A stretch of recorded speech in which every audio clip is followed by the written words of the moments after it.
If you want all of your data in one place, you need the Intuit ERP. I'm Damon John, and I run my growing business on Intuit Enterprise Suite. Learn more at intuit.com/ERP. We spend hours deciding what to buy, but there's a split-second decision that can make or break a sale. Do you have the trust to hit buy now? Agentic commerce is testing that moment more than ever. And that's where PayPal comes in.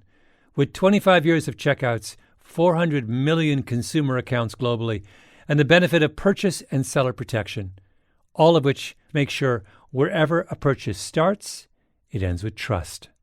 Built for payments, growth, and agentic. PayPal Open, built for all business. Visit paypalopen.com. Purchase and seller protections on eligible transactions only. Terms apply. See paypal.com/risk-management for details. Liberty was never just a word. It has guided every American endeavor for the past 250 years. And now it takes form in a new way. The 2026 Semi-Quincentennial Coin and Medal Program from the United States Mint celebrates the founding ideals that have long shaped our coinage. Available 1 year only, this historic collection features new coin designs, limited edition releases, and reissues. Shop new official coins at usmint.gov/semiq. That's usmint.gov/SEMIQ.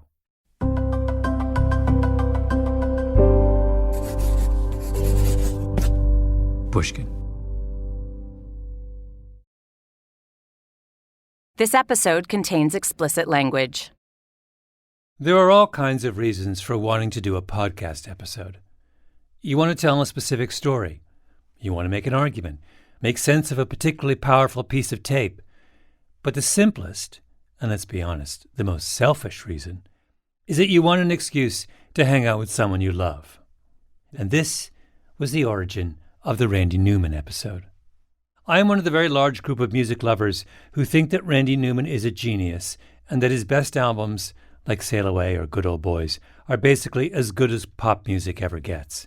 So I tracked him down, actually through his son. Thanks, Amos.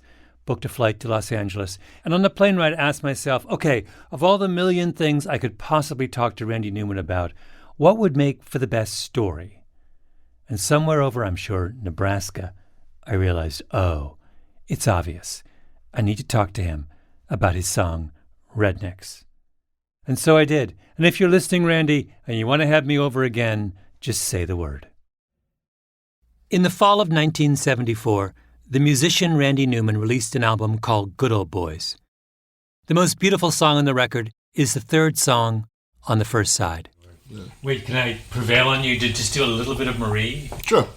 So I love that song so much. Well, thank you very much.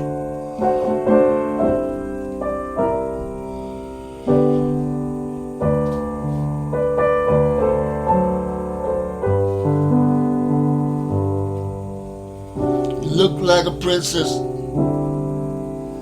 night we met. With your hair piled up high, I will never forget. My name is Malcolm Gladwell. You're listening to Revisionist History, my podcast about things overlooked and misunderstood. This episode is about Randy Newman's Good Old Boys, one of the most remarkable albums of its era. I listened to it for the first time years ago. But then I happened to listen to it again very recently and realized that Good Old Boys is not an album you can hear just once and hope to do it justice. Because it's not just remarkable, it's unsettling. I don't think an album like this could be made today. And by the end of this episode, I suspect you'll agree with me. I decided to go to California, sit down with Randy Newman, and create a listener's guide to one of the most perplexing works of music that I have ever encountered. I'm drunk right now, baby, but I've got to be. I never could tell you what you mean to me. I loved you the first time I saw you, and I always will love you, Marie. Newman is in his 70s, still writing music. Tall and slightly intimidating. He's Hollywood royalty. His uncle Alfred was a composer who was nominated for an Academy Award 44 times, won 9 times. Newman has had a second career writing for the movies as well, like You've Got a Friend in Me for Toy Story. Newman is unusual among songwriters because he writes in character. And the narrator of Good Old Boys is a creation of Newman's. He's called Johnny Cutler, a steelworker from Birmingham, Alabama, 30 years old. The song Marie is about Johnny Cutler coming home late after a night out with the boys and gazing, love-struck, at his sleeping wife. I like the idea very much about being inarticulate without, that's not the right word, inarticulate, but being unable to have the words unless you drink something. You know, I can't say this to you, and maybe to lack the ability to say those kind of words. But the fact that he has been drinking and you realize he can only say what he's saying because he's drunk, right, and because she's asleep. Yeah. That helps right? Too, yeah. But that makes me, humanizes him, and even more. I sort of feel so sorry. He certainly loves her. I mean, it would seem that isn't drink, but it might be. Mm-hmm. Is this a good guy? And my answer to that is, I don't know. I mean, mm-hmm. I'm suspicious of this, I'm drunk right now, baby, but maybe when I'm awake, I might knock the shit out of you sometime. Randy Newman wrote Marie. He created Johnny Cutler. He dreamt up a beautiful love song for him, but he doesn't know if he understands him or even if he likes him. As if Johnny Cutler came from his imagination, but is now somehow independent of it. It makes you wonder, who's in charge of this song? Sometimes I'm crazy, but I guess you know. And I'm weak and I'm lazy, and I hurt you so. And I never listen to a word you say. When you come to me in trouble, darling, I just turn away. But I love you, and I loved you the first time I saw you. And I always will love you, Marie. The story behind Good Old Boys begins with a man named Lester Maddox. Maddox was governor of Georgia from 1967 to 1971. Now he's mostly forgotten, but in his day, he was notorious. I think you're supposed to act for real. I don't look at myself as one of the very smart people. So I try to act like Lester Maddox, like inside I feel and think and believe. Maddox grew up in the Depression in Atlanta. His father was an alcoholic. My dad never made hardly any money. Times we didn't even have a bathroom in the house. We had 4 rooms and a bath rather than 4 rooms and a bath. And we didn't have electricity. Maddox dropped out of high school, got a job as a steel worker to help support his 5 younger siblings, married his childhood sweetheart, Virginia, and after the war, he started a diner near Georgia Tech. The house specialty was skillet fried chicken. He called his place the Pickrick. So I wanted a name no one else had. And I came on the name upon the name Pickwick, and I found out that Wick doesn't mean anything except what you know it to be, Wick. That's what Webster will even tell you that, Wick. And someone had already used the name Pickwick in England, so I couldn't use that. So it was about 3 o'clock one morning. I'd been working on it for weeks. Maddox was one of those people who you can't do a cartoon version of because he already looks like a cartoon version of himself. He's skinny, with an oversized head, bald dome, black plastic glasses, always in a black suit, moves with a kind of loose-limbed floppiness, like a clown. There are so many oral history interviews with Lester Maddox floating around the state of Georgia that he must have spent as many hours reminiscing about his time as governor as he actually spent serving as governor. The man liked to talk. See, to pick me stuff, I city lead, to pick out, to choose, to select, And Rick means to pile up, to heap, or to mass. So I named my restaurant Pick Rick and said if you'd picnic at the Pick Rick and pick it out, we would rick it up. And we did, and that's why it was named Pick Rick. I've never heard anything else being named Pick Rick. Maddox advertised the Pick Rick in the Saturday edition of the Atlanta Journal in a column with the title Pick Rick Says. Lots of one-liners and Maddoxisms, like the 1950s version of tweets. Well, I talked about Christmas, I talked about marriage, I talked about the monkey house at Grant Park, I talked about weather, I talked about fishing in my ads. But soon his column, Pick Rick Says, becomes more and more political. Because this is Atlanta, in the mid-1950s, one of the birthplaces of the Civil Rights Movement, and Pick Rick is a 10-minute drive from Auburn Avenue, where Martin Luther King and Andrew Young and Vernon Jordan and everyone else are starting to stir things up. And Lester Maddox is not at all happy with that. He's a segregationist. And the more strident Maddox gets in his weekly ads, the more popular Pick Rick Says becomes. People start buying the Atlanta Journal on Saturday just to read what Maddox is up to. Maddox decides to run for mayor of Atlanta. He has no organization, no money.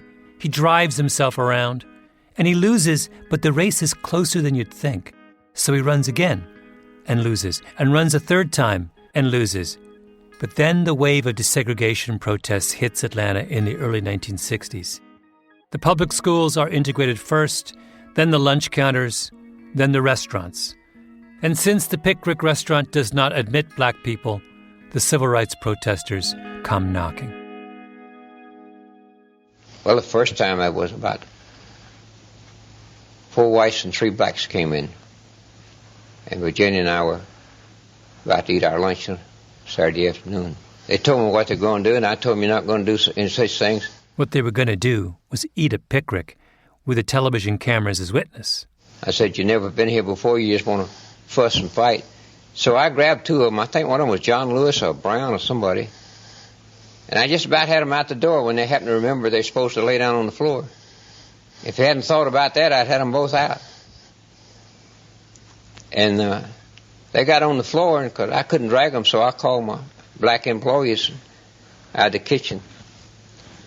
And I said, these people are trying to destroy our business. They don't want to eat with us. They just want to create a problem. They got the television and radio and everyone with them. And I said, I'm going to give you $10 for each one of them you throw out in the next 30 seconds. Maddox's employees threw them out, but the protesters came back. This time Maddox met them at the door, with the television cameras rolling and a crowd starting to gather. My property, you know, I own this property. You're not going to ever eat here now. You want to hold my business? What did the court say, Mr. Maddox? I said you're not going to ever eat here now. There's Maddox in front of the Pick Rick with his black suit and bald head, protesters shouting, cameras all around. He's in heaven. I'll use axe handles, I'll use guns, I'll use paint, I'll use my fists, I'll use my customers, I'll use my employees, I'll use anything at my disposal. This property belongs to me, my wife, and my children. It doesn't belong to anybody else. I'll throw out a white one or a black one or a red-headed one or a bald-headed one. It doesn't make any difference. Maddox gets hauled into court because the Civil Rights Act has been passed and what he's doing is illegal. He's given a choice, integrate or shut his doors. And he decides to shut the Pick Rick. One of the most popular and successful restaurants in Atlanta, the business that he has spent his lifetime building, that made him famous. And to every Southerner angry at the way the world is turning, he becomes a hero. A friend says to him, you know, maybe you should run for governor. And Maddox says, okay. And in 1966, he wins. A white nationalist in the hospitality business who came to public attention writing pithy, politically charged statements in a widely read media forum, runs against the political establishment and pulls off an upset victory. And by the way, it's a very close race. Maddox doesn't actually get as many votes as his opponent, but he wins when the election is thrown to the legislature. Oh, and a huge part of Maddox's rhetoric is how the media can't be trusted. He's constantly accusing newspapers of lying about him. In fact, in the corner of his official governor's portrait, there's a little table with a dead fish on it, wrapped in a copy of the Atlanta Journal. A white nationalist in the hospitality business who wrote pithy statements on a media platform runs against the political establishment, accuses the news media of running fake news about him, doesn't get as many votes as his opponent, and nonetheless takes over the highest executive office. I mean, when has that ever happened? Maddox serves 4 years, has to step down because of term limits. Jimmy Carter takes over as governor of Georgia, as the state, you might say, returns to its senses. And Maddox consoles himself with running for and winning the job of lieutenant governor. He is well on his way to obscurity. And then he gets a call from New York, from the Dick Cavett Show, the great late-night talk show of the 1970s. They want him as a guest. That's when we return. If your finance team spends more time finding data than using it, if there's one entity here and one there and one here and one there, if scaling your business feels like starting over, you need the Intuit ERP. Intuit Enterprise Suite is the AI-native ERP solution that's powerful, painless, and proven. Learn more at intuit.com/ERP. Liberty was never just a word. It has guided every American endeavor for the past 250 years. And now it takes form in a new way. The 2026 Semi-Quincentennial Coin and Medal Program from the United States Mint celebrates the founding ideals that have long shaped our coinage. Available 1 year only, this historic collection features new coin designs, limited edition releases, and reissues. Shop new official coins at usmint.gov/semiq. That's usmint.gov/SEMIQ. This show is sponsored by BetterHelp. BetterHelp's 2026 State of Stigma report surveyed 2,000 Americans and revealed that 85% of Americans believe getting support is wise, yet 74% say society discourages people from doing so. This makes no sense, right? If you have a toothache, society doesn't discourage you from seeing a dentist. If your car breaks down, society doesn't discourage you from seeing a mechanic. If your heart is literally broken, as in not functioning, society doesn't discourage you from seeing a cardiologist. But if your spirit is broken, if you're struggling with some burden, society says you don't deserve help. I think it's time to end this self-defeating contradiction. Your spirit is not less worthy of our concern than your heart or your teeth or your car. Which brings me back to BetterHelp. BetterHelp has quality therapists. They work according to a strict code of conduct and are fully licensed in the U.S. Don't let stigma stand in the way of support. Start therapy with BetterHelp. Sign up and get 10% off at betterhelp.com/Gladwell. That's better, HELP.com/Gladwell. In America, you get food to eat. Won't have to run through the jungle and scuff up your feet. The first Randy Newman song I ever heard was Sail Away. You just sing about Jesus and drink wine all day. It's great to be an American. Sail Away is the title track of the album Randy Newman made right before he wrote Good Old Boys. I was a kid when I first heard it, and I had the same experience I would later have with Newman's other songs. I didn't get it at first. I'm not sure I even paid attention to the words. I just loved how grand it was. Ain't no lion or tiger, ain't no mama snake. Just a sweet watermelon in the buckwheat cake. Everybody is as happy as a man can be. Climb aboard, little walk, sail away with me. But then I got a little older, and as I heard Sail Away, I said, wait a minute. Everybody is as happy as a man can be. Climb aboard, little wog, sail away with me? Wog, really offensive British colonial slang for someone who's not white. It's the N-word, basically. I noticed some interesting story behind Sail Away, the song.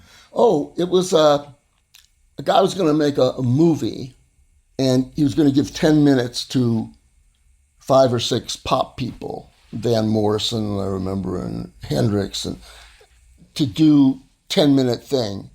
And I came up with this thing. It had a sort of a sea shanty before it, you know, very Irish kind of yo-ho, you know, there. And then this guy be standing in a clearing in the jungle and singing this song. And that was what I was going to do with my 10 minutes. Randy Newman wrote a song about an American slave trader standing somewhere in West Africa, giving his sales pitch to potential recruits. Come to America. You're going to love this little cotton plantation that I've lined up for you. Ain't no lion or tiger, ain't no mama snake. Just a sweet watermelon and the buckwheat cake, you know. It's a nose laugh. Yeah. The character is so kind of outrageous. Yeah. But we're not laughing along with him. We're horrified by him. I mean, it's... Yeah, but people laugh at that in a nervous way at the watermelon joke and sit around, think about Jesus, drink wine all day. Now, there's a way to do that song so that it's not so shocking. Like the cover version done later the same year by Bobby Darin, who was one of the biggest pop stars of the 1960s. Won't have to run through the jungle. Bobby Darin is happy, yeah. Yeah. Come to America, little one. You know, they got rid of the wad. Oh, he did. Oh, my God.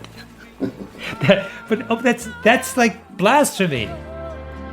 Climb aboard, little one, and sail away with me. In Bobby Darin's version, the line, "Climb aboard, little wog, sail away with me," which is crucial in establishing how vile the narrator is, becomes "Climb aboard, little one, sail away with me." But I'm sorry, I can't get past this so quickly. That's unbelievable. That he did a happy version? Yes. It's this... It isn't. I mean, there it is. The thing is, Newman liked Bobby Darin. He knew him, and he didn't know what to think. I mean, there is a world of difference between wog and one.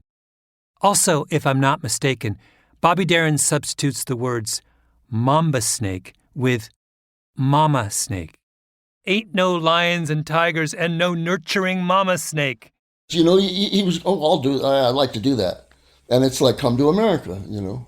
Coming to America. But this song is He's not a dumb guy either.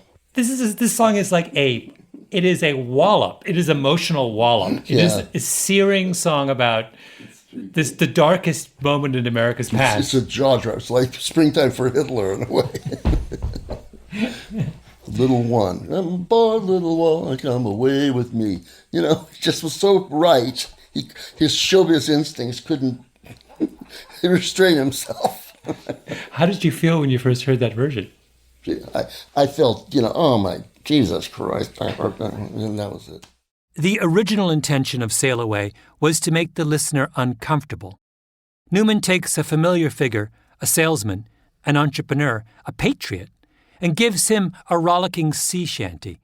But then he forces you to acknowledge that underneath all that, there lurks a monster. Bobby Darin chickened out. He couldn't do it. He didn't want us to be uncomfortable, and so Wog became one, and Sail Away became a glorified nursery rhyme. I don't mean to single Bobby Darin out, because I think that most of us take the easy path in these situations too. But the particular genius of Randy Newman is that he won't do that. He can't. The Dick Cavett Show! So, it's 1970. Lester Maddox gets a call from Dick Cavett. Come on our show. He flies to New York. And who tunes in that night? Randy Newman. Ladies and gentlemen, Dick Cavett!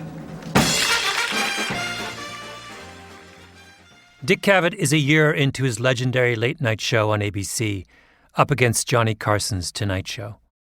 Cavett's show was like a highlight reel of the 1970s. He did the greatest ever interview with Jimi Hendrix. Groucho Marx was a regular. So was Muhammad Ali. He once had Salvador Dali on the same show as the legendary pitching great Satchel Paige. The famous debate between Gore Vidal and Norman Mailer? That was on Dick Cavett. Listen, we have a very good show tonight, and I want to move right into it. An excellent show, I think. I don't know. How do I know? I haven't seen it. It might be a big dud for all I know. I don't know. Why do people say that at the beginning of a show?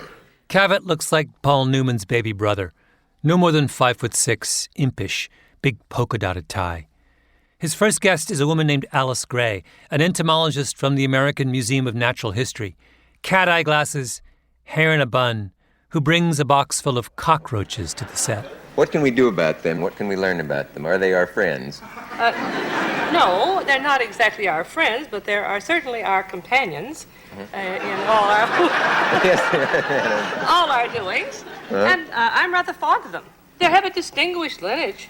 How many of us could meet our ancestors of 300 million years ago and recognize them? The cockroaches can. They go back that far? They go back that far. That's older than the dinosaurs. Twice as old as the dinosaurs, all the way back to the Coal Age. They were already recognizably cockroaches. That's amazing. It's always the people you don't like who are the last to leave, isn't it? Oh,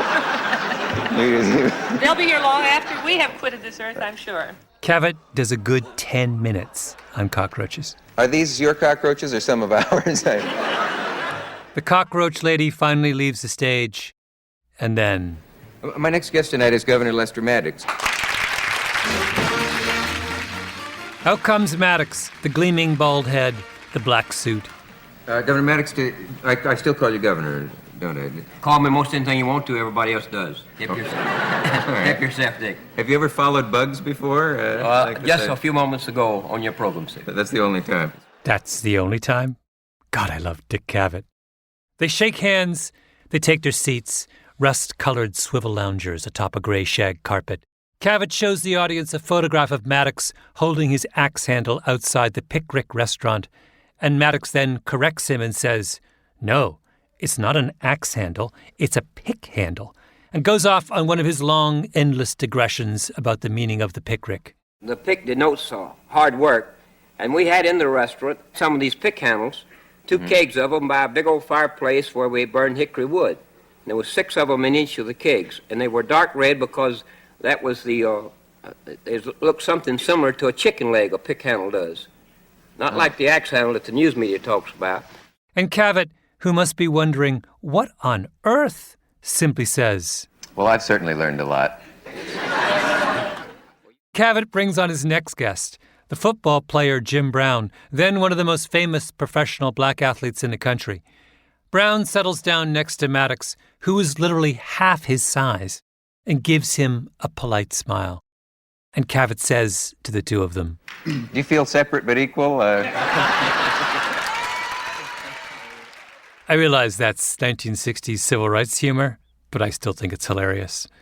Maddox turns to Brown and says, "I thought you was the singer." He thought Jim Brown was James Brown. He then volunteers his personal definition of what being a segregationist really means. A segregationist is a person that loves his race enough, or other races enough, has enough of racial pride and integrity to want to preserve them. And I think a racist is one that doesn't care enough for his race or another race to where they don't care whether they're amalgamated or destroyed or not. Amalgamated? Good Lord. Now think about this for a moment. Maddox is no longer governor. Georgia has come to its senses and elected nice, safe, modern, non-racist Jimmy Carter. Maddox is a footnote. So what point is there in having him on a mainstream talk show like Dick Cavett? The magazine where I work, The New Yorker, had a case like this recently. Donald Trump's Svengali Steve Bannon was invited to speak at the magazine's annual literary festival, and everyone flipped out. The New Yorker's writers took to Twitter. A bunch of high-profile celebrity invitees to the festival dropped out. And the argument that was made about Bannon is an argument that could as easily have been applied to Maddox years ago. What's the point of giving someone like that a platform? I mean, what could possibly be learned from listening to them talk? And sure enough, what happens over the course of the next hour of the Dick Cavett Show? Exactly what you would think. I think what we're really talking about in this country is economic development of black people. At one point, Jim Brown says something thoughtful and reasonable, that he thinks the priority for black people ought to be economic development.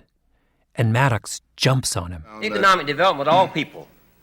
Well, we're talking about underprivileged how come just people. black people? How come you just want to do it for black people? How come you don't want to do it for white people? I'll tell you why. Huh? I'll tell you why. How come you want to do it for everybody? How come you always black people? Why don't you talk about all people? Can I give you an answer? I think we understand the question. Yeah. Can I give you an answer? Do you mind? Oh, go ahead. If you're ready, I'll give you time. Okay, Governor. What I'm really saying is that there are some people that have suffered in this country, poor people generally, but let's say that we have various ethnic groups in this country that have attained a certain kind of equality. Black people are more or less, along with the Indians, on the last rung of the ladder. Can I finish, Governor? Boy. Can I finish? Okay, do you mind? The governor now, said what I'm really fully saying agrees. is that I feel that the way to bring about equality of black people in this system is What through about economic... equality of white people? Now, I'm going to interrupt you every time you keep calling black people. Well, what about equality of all people? If you interrupt me, Governor, I can't talk to you. Then Maddox starts going on and on about all the things he's done for black people in the state of Georgia. And Jim Brown turns to him with genuine curiosity and asks if he's had any blowback from white bigots. Do you have any problems from the bigots in the South? Have any problems with us? From the white bigots because you did so much for the black man. Which is kind of a great question. Because if Maddox has, in fact, been this great friend of black people, then you'd think he would have angered all the hardcore segregationists and everyone else who was opposed to the civil rights movement, right? Mr. Brown asked you, Governor Maddox, if you'd had any trouble from your white admirers for the fact that you have done some He didn't say admirers, things for... sir. No, he said bigots. Well, why didn't you say it like he said it?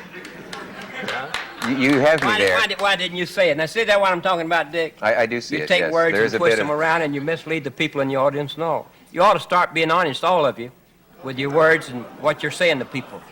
You said admirers and he said bigots. A lot of difference, isn't there? The last half of the show is just Maddox getting more and more agitated, Dick Cavett trying to calm him down, and Jim Brown looking over at Maddox like he's a misbehaving child. Maddox asks Cavett to apologize. Cavett refuses. The audience makes astonished noises. Maddox stands up and starts to walk off the stage. Cavett says, "Come on, sit down." Maddox says, "I'll sit down when you apologize."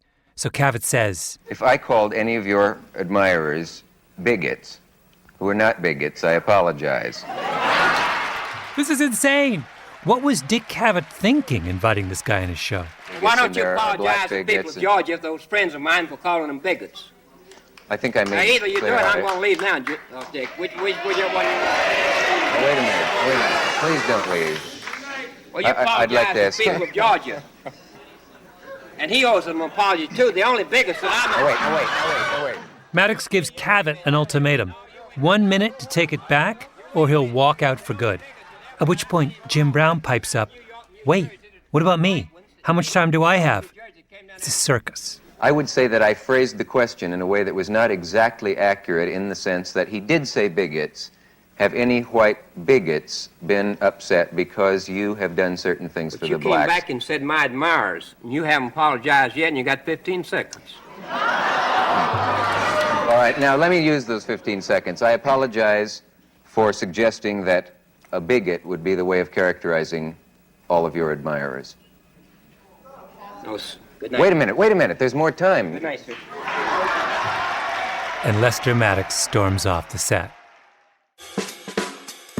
Oh, and I haven't even mentioned that the writer Truman Capote then shows up. He's then at the height of his celebrity, tiny, fastidious, wearing purple-tinted round sunglasses.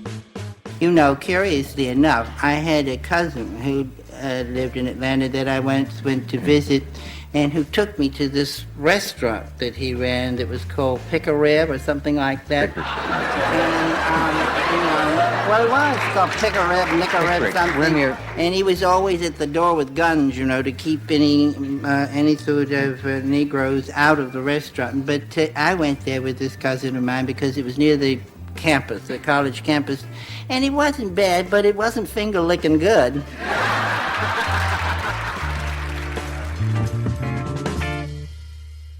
The whole thing is so bananas that Cavett feels the need to apologize to his audience. I'm sorry the governor has left. I went outside just during the break, and he's out there with his hat and coat on, and I asked him if he would please come back and use the last minutes to say whatever he would like to say, because he felt that I guess that he was insulted. I did not mean to insult him at that moment. I have to say this, and I hope I don't feel, it doesn't come off sounding I don't know what, but I found him, in spite of the fact that I would probably despise his feelings about segregation if I were actually clear on what they are, a likable man. Would anyone go along with this? Would you agree? No. The audience is not having it. Why is that? What? Back down, man. I'm not backing down. Shut up. I'll tell you when I'm backing down. We'll be back after this. It was a farce. What was the point, except to allow a segregationist to play the victim? What good is there in giving someone like that a platform? Except Randy Newman was watching, whose imagination has a mind of its own.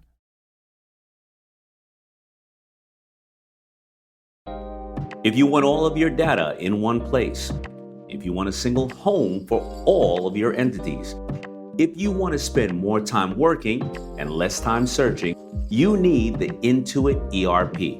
I know because I'm Damon John, and I run my growing business on Intuit Enterprise Suite, the AI native ERP that's powerful, painless, and proven. Learn more at intuit.com/ERP. Liberty was never just a word. It has guided every American endeavor for the past 250 years. And now it takes form in a new way. The 2026 Semi-Quincentennial Coin and Medal Program from the United States Mint celebrates the founding ideals that have long shaped our coinage. Available 1 year only, this historic collection features new coin designs, limited edition releases, and reissues. Shop new official coins at usmint.gov/semiq. That's usmint.gov/SEMIQ. We spend hours researching products online and deciding what to buy, but there's a split-second decision that can make or break a sale. Do you have the trust to hit the Buy Now button? The way we discover and compare things is evolving, happening faster and influenced by new forms of intelligent advice. But the underlying trust question doesn't go away. If anything, it's more important than ever. That's where PayPal comes in. For more than 25 years, they've been a trusted way to pay. And now PayPal can make the agentic era of commerce work for merchants, letting them maintain control of their brand, their customer relationships, so even as the way we shop changes, the moment that matters most still feels familiar and deeply dependable. Built for payments, growth, and agentic. PayPal Open, built for all business. Visit paypalopen.com to get started. Purchase and seller protections on eligible transactions only. Terms apply. See paypal.com/risk-management for details. So were you a regular Dick Cavett watcher in those years? Not that I recall. I was... But I would watch, if I was up, I'd watch it. Yeah. And I think I was usually up in those days. And stereotypically, you are the Dick Cavett audience, right? I am, yeah. It seemed like half an hour, where they were just yelling and yelling and yelling. It was, yeah. It was so alien that I felt sorry for him. He didn't dismiss that whole exchange, or shrug, or change the channel. He reacted to it. He imagines what a supporter of Lester Maddox would think watching Lester Maddox storm off the stage. Now, Dick, I'm gonna give you 1 minute to apologize to the people you called Vickers in Georgia. I'm gonna leave your show. Now, you do whatever you want to about it. He gives that imaginary supporter a name, Johnny Cutler, a home, Birmingham, Alabama, a job, steelworker. He imagines Johnny Cutler coming home one night, drunk, gazing at his sleeping wife. And then he imagines him turning on the television. Last night I saw Lester Maddox on a TV show with some smart-ass New York Jew. And the Jew laughed at Lester Maddox, and the audience laughed at Lester Maddox too. Well, it may be... Oh, Lester Maddox on a TV show. Smart-ass New York Jew, that's good. Other than that, Lester Maddox, the audience laughed at Lester Maddox too. That's pretty good. It's pretty good. Yeah, that really is go clicker, clicker, clicker. That became the first song on Good Old Boys. It's called Rednecks. When I first heard that, I didn't know Lester Maddox was. I didn't even know that it was. But that idea of the Southerner going to New York and sitting down. And thinking Dick Cavett is Jewish, too. It's great. Which is fantastic. Yeah. Well, he may be a fool, but he's our fool. And if they think they're better than him, they're wrong. So when I came to this park, I took some... You want to sing along, don't you? It's like Sail Away all over again. Here's where I made this song. But then comes this. We talk real funny down here. We drank too much and we laugh too loud. We're too dumb to make it in no northern town. We're keeping niggas down. It's 1970. The South is in upheaval. Lester Maddox has just been humiliated by some smart-ass New York Jew. What do you think Johnny Cutler's going to say? College men out of LSU. When in dumb, come out dumb too. Hustling around Atlanta in the alligator shoes. Getting drunk every weekend at the barbecues. And keeping the niggas down. How did people respond to that song at the time? I played it in Lafayette, Louisiana, and they loved it. I got a letter, the only one I ever got on this song, from somebody, and he said, "Dear sir, I was in the audience in Lafayette when you played this song." He's a black kid, and he said, "I don't know where you're coming from, but there I was, and I was enjoying the concert up to then, and all of a sudden I'm sitting in the middle of 1,500 white guys yelling, 'Rednecks, we're rednecks,' you know." And he said it made him very uncomfortable, and he wanted to let me know. We're rednecks, and we don't know our ass from a hole in the ground. We're rednecks. Southern audiences started yelling for it so they could sing along with the chorus. Was it taken over by, didn't become a kind of Southern anthem for a certain kind of, or did? When I thought that was happening, I stopped playing it, in the South. He had to stop singing it. Many radio stations wouldn't play it. And you definitely wouldn't hear that song on the radio today. It even feels strange to play it here. We've become, appropriately, uncomfortable with the N-word in almost any context. You can only play Rednecks now if you explain where it came from and who Johnny Cutler was. But you can't not play it just because it makes you feel uncomfortable.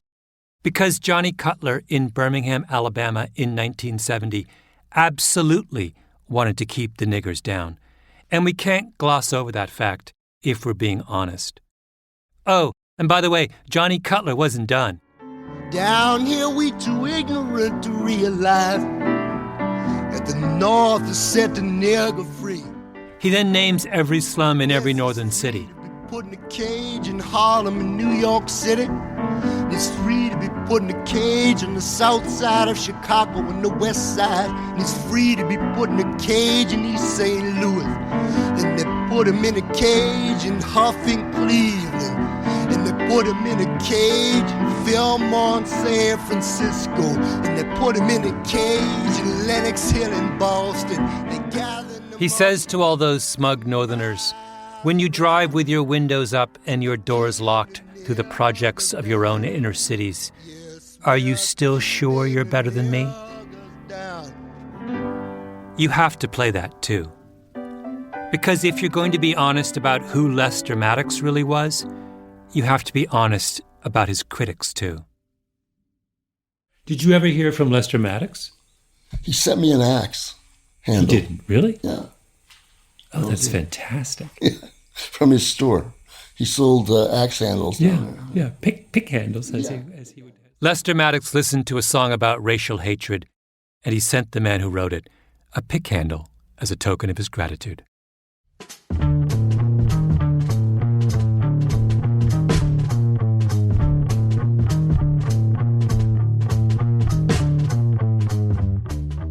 Revisionist History is produced by Mia LaBelle and Jacob Smith, with Camille Baptista. Our editor is Julia Barton. Flawn Williams is our engineer. Fact-checking by Beth Johnson. Original music by Luis Guerra. Special thanks to Carly Migliori, Heather Fain, Maggie Taylor, Maya Koenig, and Jacob Weisberg. Revisionist History is brought to you by Pushkin Industries. I'm Malcolm Gladwell. By the way, there's a great essay on this subject in the 2014 book, Let the Devil Speak by Stephen Hart. Hart writes that in Sail Away, Randy Newman showed one of America's greatest lies being crafted. In his next album, Newman would show how the lie soaked into America's bones.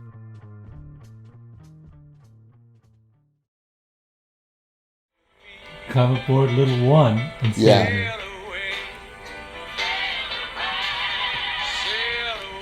Benny, what you can't. I think this is sort of happy. I mean, certainly the voices make it that way. You can't do it. It's lost all of its.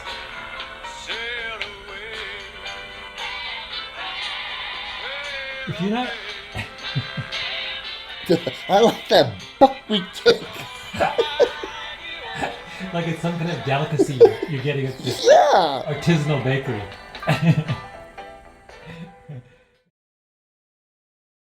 Liberty was never just a word.